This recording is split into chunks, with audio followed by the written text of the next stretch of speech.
Yep. with And music. just to let you know, that's all being told on live too. Oh, great. Well, that's why I'm not going to listen to any music.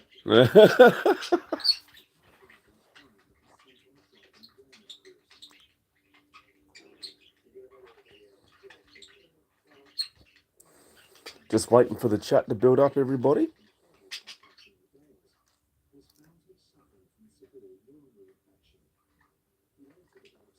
you have to watch the whole thing for it to be counted as one view? No, you don't, but the minutes count towards it as well. Ah, right, okay. I They, won't talk anymore. they separate views and minutes.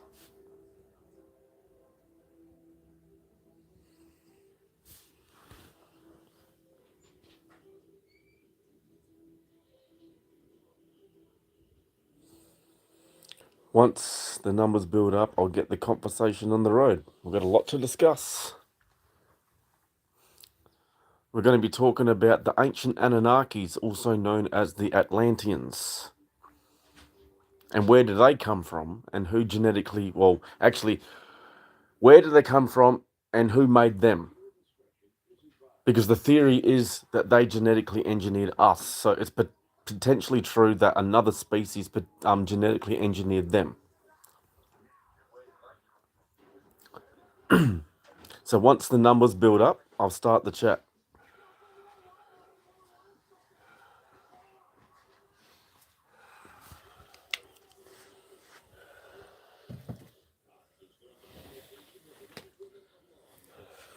How is everybody today?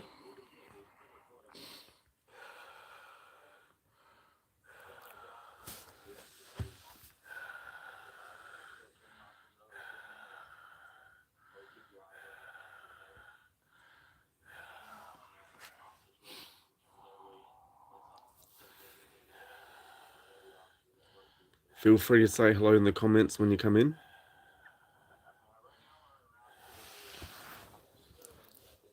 We'll be talking about the Ancient Anunnakis, aka the Atlanteans. Did they come down to Earth 450,000 years ago? And were they here to mine gold? Sup?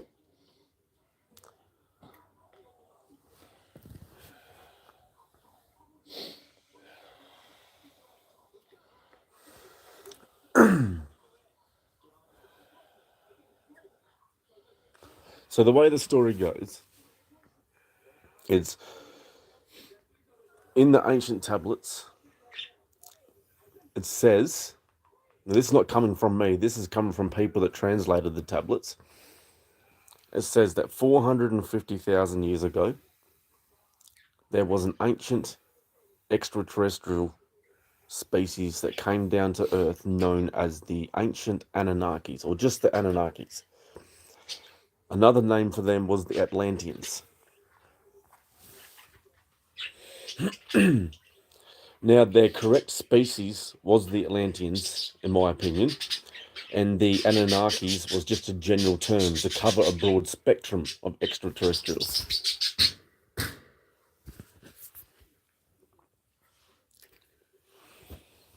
Now, also it says in the ancient tablets that there's a planet that passes by Earth once every 3,600 years by the name of Nibiru.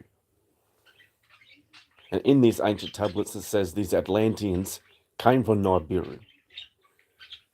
And the leader of Nibiru was apparently referred to as Anu.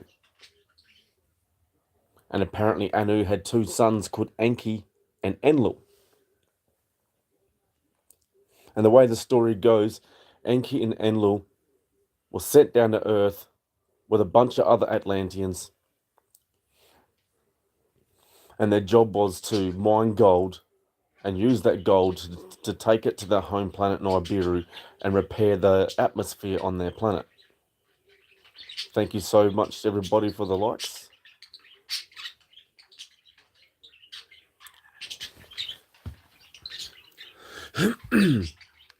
So they came down here 450,000 years ago to mine gold to repair the atmosphere on the planet Nibiru. And they had a working class civilization with them known as the Igigi. The Igigi were another type of Anunnaki. They were the working class Anunnaki. Now, they didn't have physical money back then like we've got, like dollar notes, or $10 notes and $1 coins and stuff like that. So, what these Igigi were paid in was gold and women. Gold and women was their payment. Now, over time, gold became scarce and there wasn't enough women. And the Atlanteans wanted to keep most of the women for themselves. So, 250,000 years ago, from what it says in the ancient texts, there was a nuclear war, the first of two nuclear wars.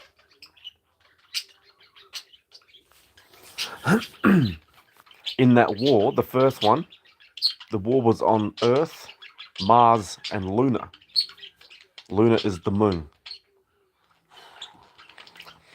From the way the story goes, they were mining gold on Earth and they're looking for also other valuables on the moon and Mars. The first war damaged Mars, Luna, and Earth, but all planets survived at that time anyway. And they solved their differences and they went back to work. Now, the Igigis also helped the Atlanteans build the pyramids. And it makes sense because you can't find a lot of those materials in the pyramids anywhere here on Earth. And the pyramids have withstood a lot of natural disasters, a lot of bad weather. Who knows what else has survived, and they're still standing. Yeah, you can tell they've been damaged over that time, but the point is they're still standing. There's nothing we can make to do that today. Then you fast forward a further 50,000 years. So 200,000 years ago, there was a second nuclear war.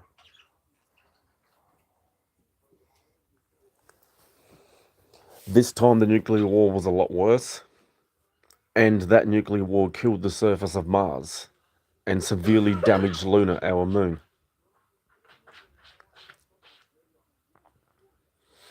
Earth survived, obviously, as we wouldn't be here, but it did severely damage Earth at the time, but it survived. Then the Igigis left the solar system after the second nuclear war and left the Atlanteans to do all the work for themselves.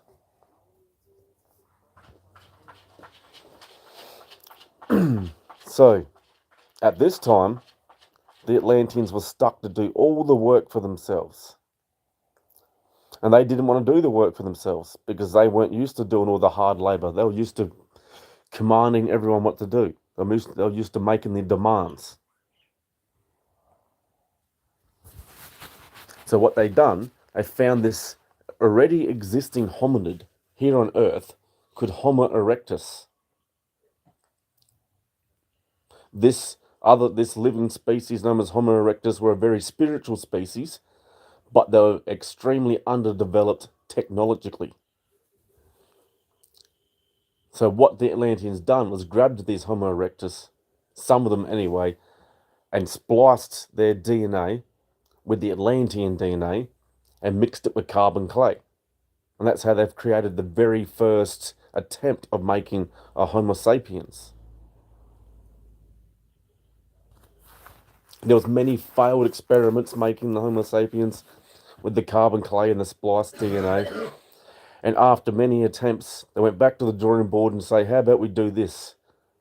We take the essence of a Homo erectus and put the essence inside a female Atlantean's womb. So that's what they've done. They took the essence of the Homo erectus and put it in a female Atlantean's womb. The very first successful born Homo sapiens or human being came into existence. So what they'd done is they got a bunch of female Atlanteans, heaps of them, brought them all together and said, how about we do this? We will have you give birth to 1,000 male at Homo sapiens and 1,000 female Homo sapiens, and we'll create Adam prototypes and Eve prototypes. And this is all done in the Garden of Eden with the help of Enki, Anu's son Enki. He was the one that done the work with genetically engineering the human beings in the Garden of Eden. This was 200,000 years ago in Babylonia.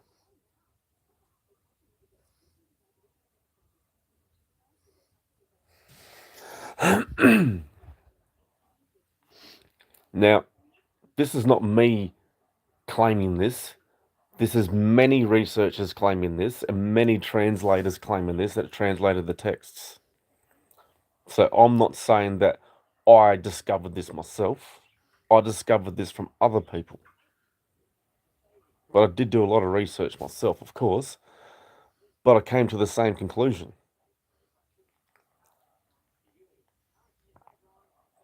So after the human beings, aka Homo sapiens, are born and now in existence, they've been genetically coded to be a slave species. But we didn't know any different because that's what we were genetically engineered to be.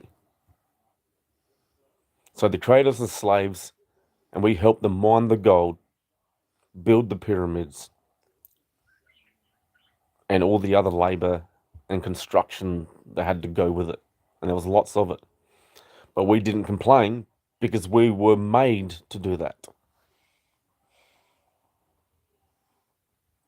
But there's something that Enki spliced into our coding or our DNA that he snuck in without Enlil knowing. Of course, Enlil knows now, but he didn't know at the time. And that was the will to go against our own nature.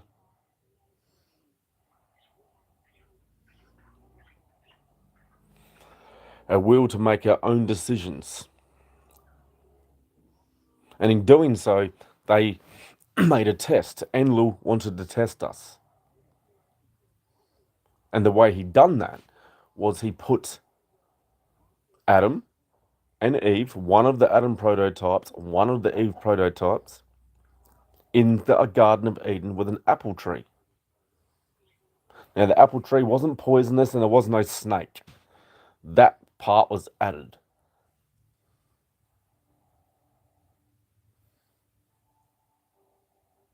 Hey, gamer girl.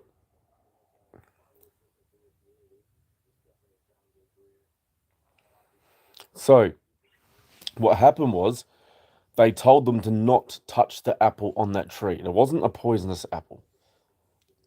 But what they'd done is they went against their own nature, and their own nature was to follow commands because we're a slave species, and they grabbed that apple. That told Enlil all he needed to know. We were going to be more trouble than what we're worth. In his vision, anyway. In Enki's vision, he wanted us to thrive. He wanted us to develop and become an interstellar, then eventually an intergalactic species. He wanted us to develop with the universe and become extremely spiritual and become one with the universe. But Enlil didn't want that. He wanted to keep us down and suppressed. So that's why Enlil wanted us to strictly follow commands like a slave, and Enki wanted us to eventually work out what's going on and break away from this matrix.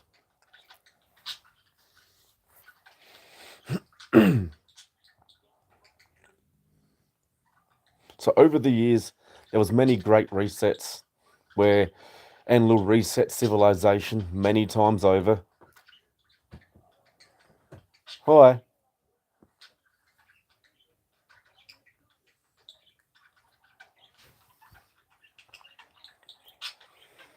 So, as you can imagine, you're probably wondering, well, I am anyway, wondering how can civilization not be overpopulated on this planet if we've been here 200,000 years? Even if we're only here 6,000 years, like some religions say, why have we only got 8.1 billion people on this planet?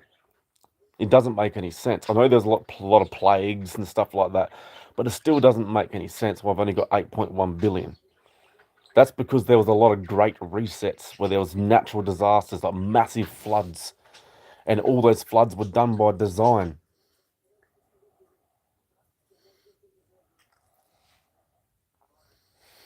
Human civilization has been reset so many times. There's been lots of times that we've become extremely advanced technologically and spiritually, but then we've been reset and then lied to again, and the same cycle happens over and over again. And then roughly 25,000 years ago, as it says in the ancient text, some people say 20,000, some people say 30,000, whatever. But I say it's 25,000 years. I've got my own theories on that. But 25,000 years ago, roughly, there was another gigantic flood. This was created by Enlil. He wanted to wipe out humanity completely because he said that in his vision, after 175,000 years, we were a failed experiment and it was time for us to be completely eradicated. They were planning on leaving this planet anyway. They're already done with it. But because they were planning on leaving the planet, they were done with us as well. And they were going to wipe us out. And Enlil almost did achieve that. There's this planet called Nibiru that passes by Earth once every 3,600 years. On one of its cycles going past Earth, Enlil brought Nibiru much closer to Earth than normal, about 30 million kilometers away, which is pretty close in cosmic terms. And this planet is 10 times the size of Earth. So when he brought it right in, there was a gigantic flood. There were tsunamis that were like cloud high. There was category 20 storms. It was insane. What Enki done, he configured a plan. He designed an anti-gravitational spacecraft that wasn't designed to go out to space, though. It was designed to hover above cloud level to avoid being destroyed by any storm or any tsunami or any other natural disaster like a volcano. And what he'd done is he put 2,000 people in that anti-gravitational craft.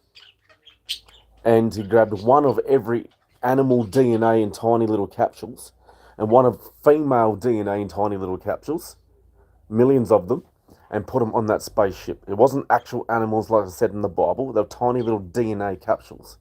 You have to remember that the Atlanteans were extremely advanced. They knew how to do this. They genetically engineered us. They definitely were going to know the knowledge on how to create DNA.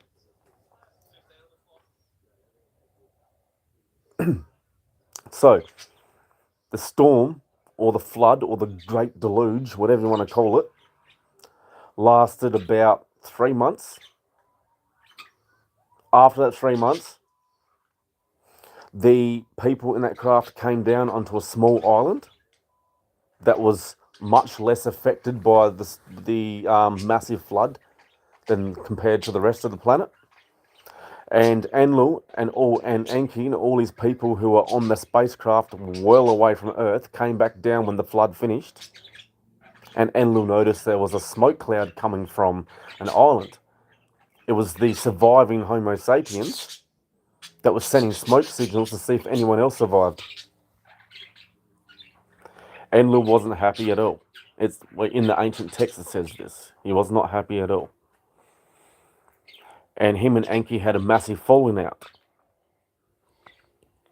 And during that falling out, they eventually came to a mutual agreement where they would let the human beings populate this planet.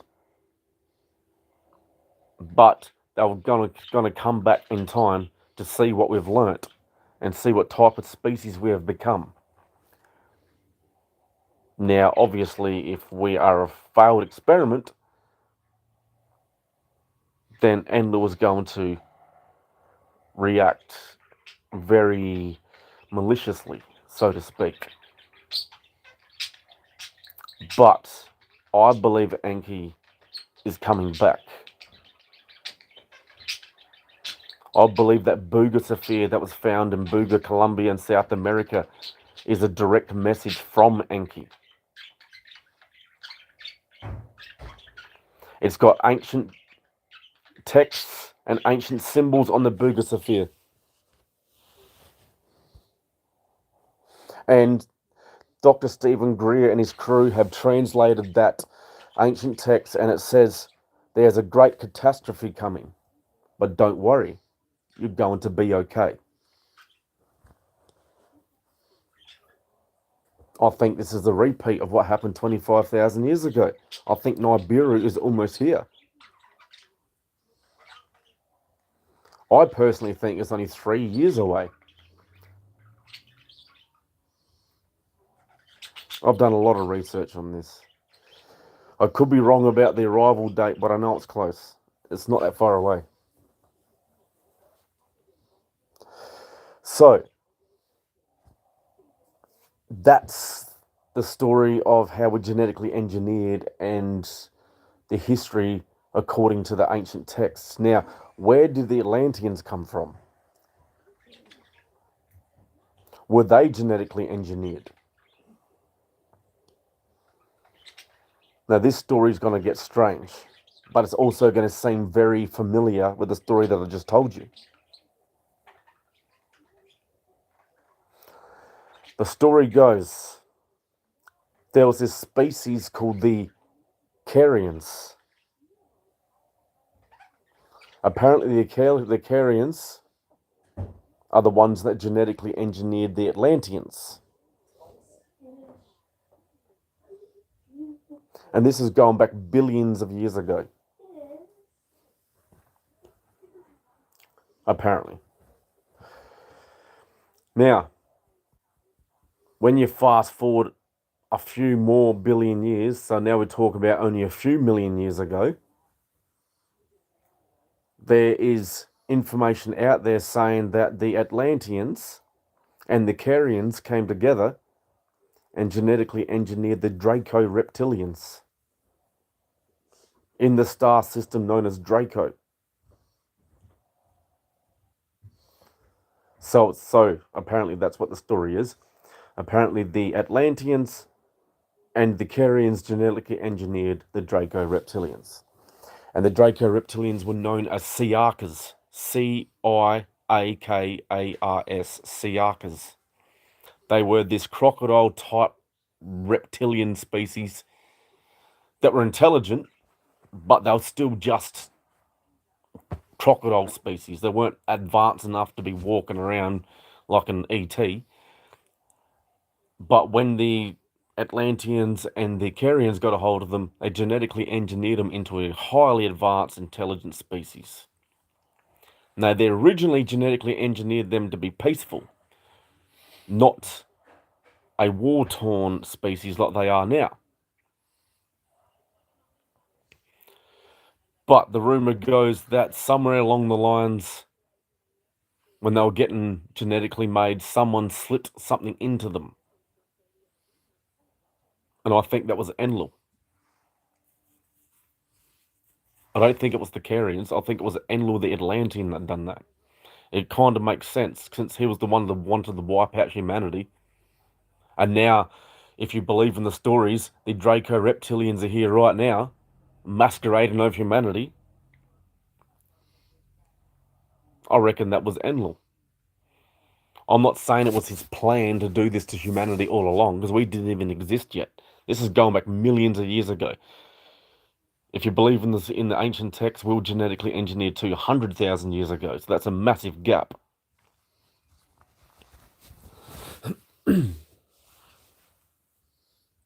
So, somewhere along the lines, a few 100,000 years after the Draco reptilians genetically engineering, they became a military-dominated species, and they went to war with the Orion Empire. Now, I think it was the Lyrans that ran the Orion Empire. I'm not quite sure on that. I think it was the Lyrans, and I know that the first war, from what the information said, the Lyrans won and the Dracos lost, and the Dracos went and hid. The surviving faction went and hid so they could survive. And then they went through a new phase in their existence where every Draco reptilian that was born, they got given 2 years. And if they were still showing too much compassion and weakness after 2 years, they were executed. They only wanted the strongest. They wanted to become a military species and then go back to war with the Lyrans to take over the Orion Empire. The rumor goes that around about maybe 2-3 million years ago, the Draco reptilians went back to war with the Lyrans. And this time the Dracos won, and the Orion Empire became the Draco Orion Empire.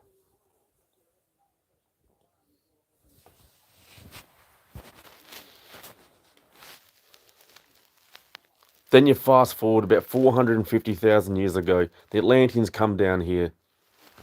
They mine a bunch of gold to repair the atmosphere on their planet Nibiru.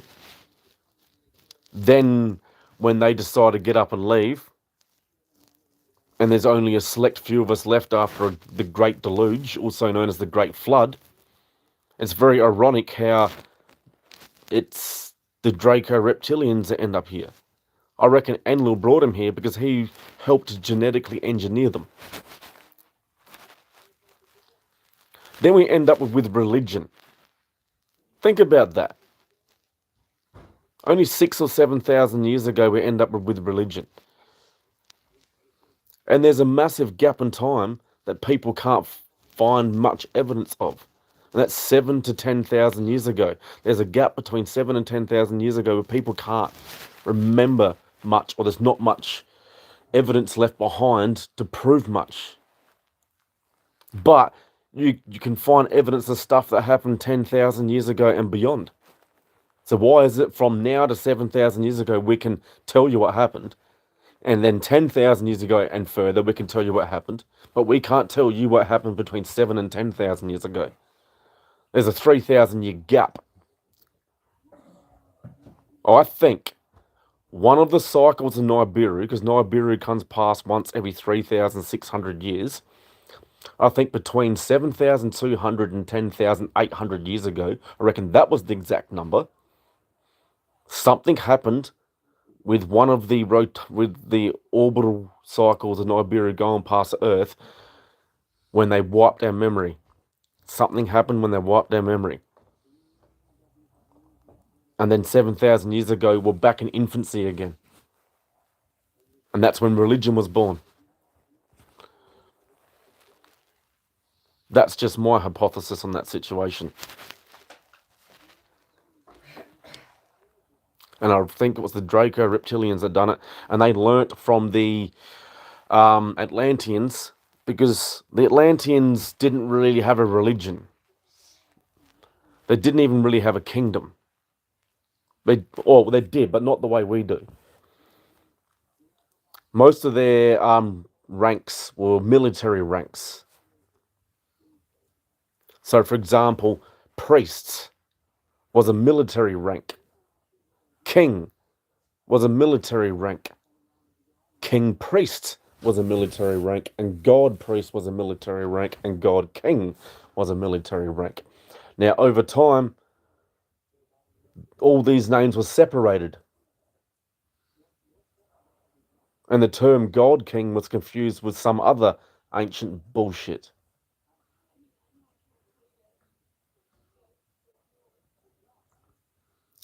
King gets inserted into kingdoms. Priest gets inserted into religion. Separate the two.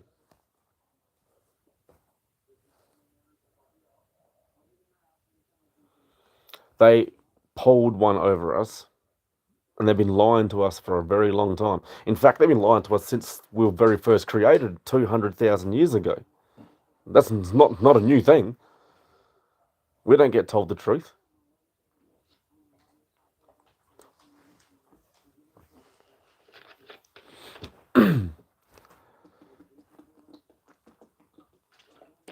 And where we're heading soon in the future, I think all of this is going to be revealed to us. I think the era we're living in, we're finally going to break free from the stranglehold that they've got over us. I think the truth is going to come out. In my theory, we've gotten to this stage many times and civilization has collapsed. But I don't think it's going to collapse this time. I think we're going to stand together. Maybe not right now. Give it a few years, though, more people start standing together. People are already trying now. I've got a good example of that. On November 25, 2025, there's a movement, not my movement, but there's a movement that's being made by civilians worldwide where they're going to be standing together and they're not going to spend 1 cent for 24 whole hours. We're hoping to get 100,000 Australians to do that out of 26 million. We want the rest of the world to join in on this as well. If we can cooperate, we can show that we are ready to break free from the stranglehold. Your government's been lying to you for years. They know about the Atlanteans. I wouldn't be surprised if they're in contact with them. I wouldn't be surprised if some of the Atlanteans are still here on Earth. Who knows? You've got to keep an open mind with these sort of things. You just don't know. I think there's some Atlanteans still here. And also think there's demigods here. Demigods are half Atlantean, half human. Because humans and Atlanteans can actually mate with each other.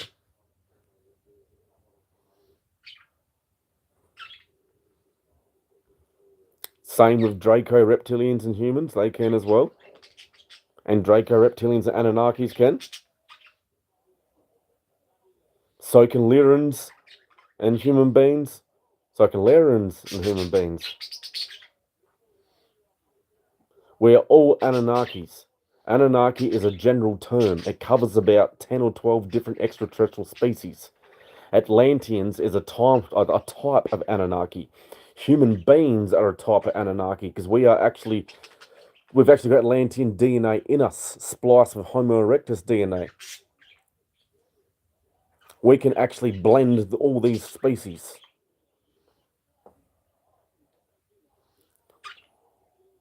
And it's actually quite normal. And the day's going to come when we're all going to find out the truth.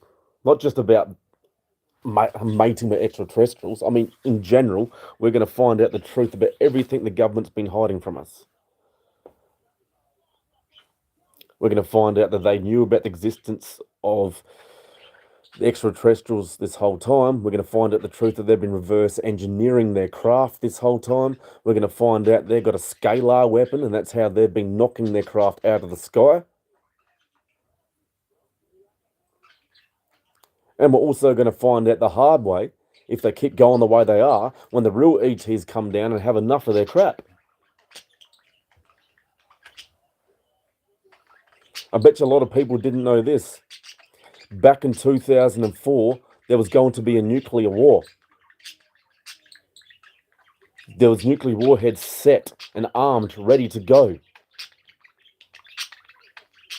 But extraterrestrial spacecraft was seen in military skies around a military zone where the missiles were, where the nuclear missiles were, and they shut the codes down without even going near them. Because they're a lot more advanced than us. So they saved us. The extraterrestrials saved us human beings.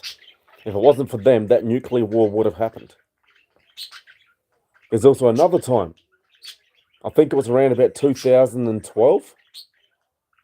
There was this gigantic asteroid passing by near the sun. They were going to with frequency-based technology, moved that asteroid across the face of the sun that was facing directly at Earth. So perihelion to perihelion. And they were going to create a major disaster, a gigantic disaster. That's what they were going to do. But once again, the ET saved us. But they don't tell you this stuff. Because they don't even want you to know they exist, but at the same time, they want you to fear them. It's all a part of the psychological warfare. There's always distraction upon distraction. And here's a good example of that. When I talk about distraction upon distraction. A lot of the time when people are looking into things, a lot of people have their own theories. And a lot of the time, everybody's right and everybody's wrong at the same time. And that's how they fool people. And the moon landing is a perfect example of that.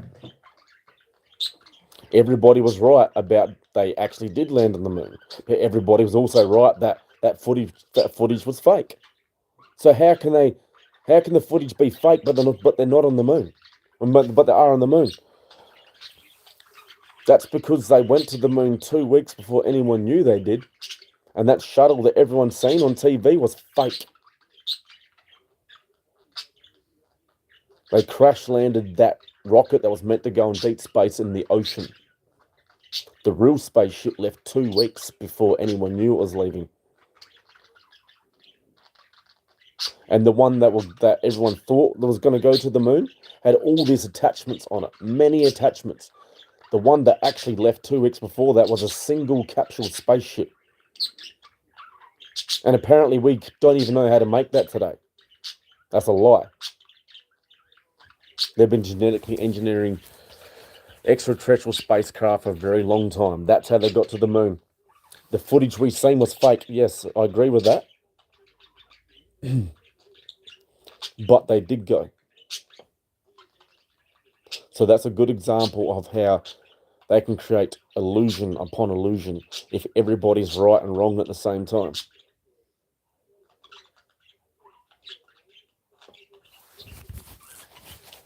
But the game is up. The game is up. There's a big movement coming. There's a guy named Dr. Stephen Greer. You got to look him up. Series Exposure. He's also got an app on Google Play called CE5 Contact. Look it up. It teaches you how to get in contact with extraterrestrials spiritually. I've got the app on my phone. Go check it out. It's not a waste of time at all. It'll take a while for you to develop your skills to contact them. I'm not going to lie about that. It's not going to happen overnight. You need to have patience. But it can happen. Which was the highest rank? Did you ask that? Kalia. What? Which was the highest rank? Oh, I was just trying to engage with you. It's all good. Oh, yeah. Yep. Now, I think It was when you were talking a while back. Yeah, well, to answer that question, though, the highest rank of the Anunnakis was the God King. Yep. So, there's a big movement coming. Dr. Stephen Greer knows of these locations, all these black sites and deep black sites that reverse engineering this extraterrestrial spacecraft. World War III was going to be an extraterrestrial war. Psychological warfare. They were going to put man-made UFOs/UAPs in the sky and pretend they're actual aliens, and they're going to attack us with them and pretend they're the actual real ones. And when the real ones come down, what's going to happen? We're going to turn against them. And then we're probably going to meet our demise because there's no way we're going to be advanced enough to fight against them.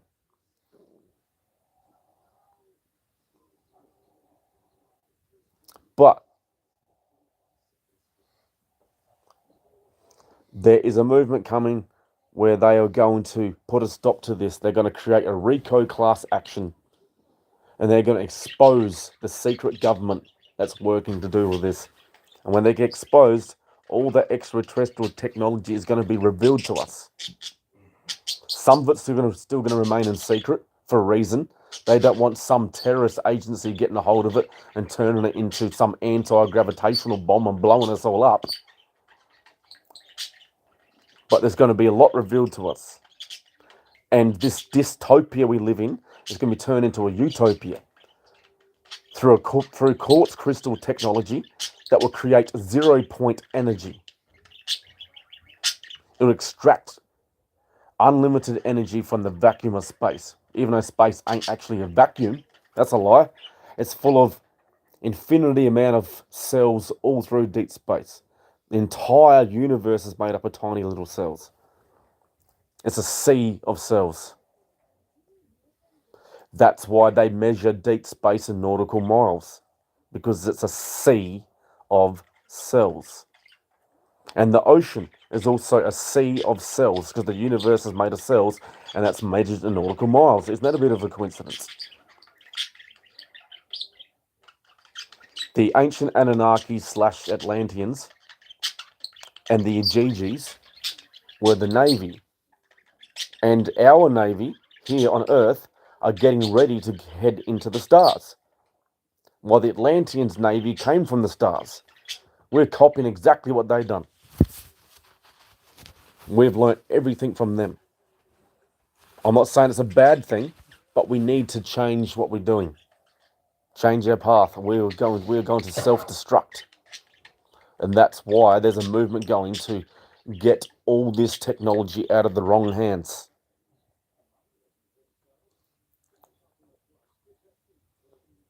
Alright.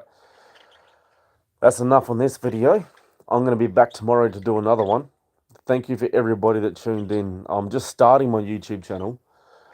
And I know a few people will watch this video after it loads on YouTube. After the live. So that'll help. And yeah, I'm going to see everybody tomorrow in the next one. Don't even know what I'm going to discuss yet. But yeah. Alright, thank you so much for tuning in. And I appreciate everybody for liking this video and giving me continuous support. Alright, see ya.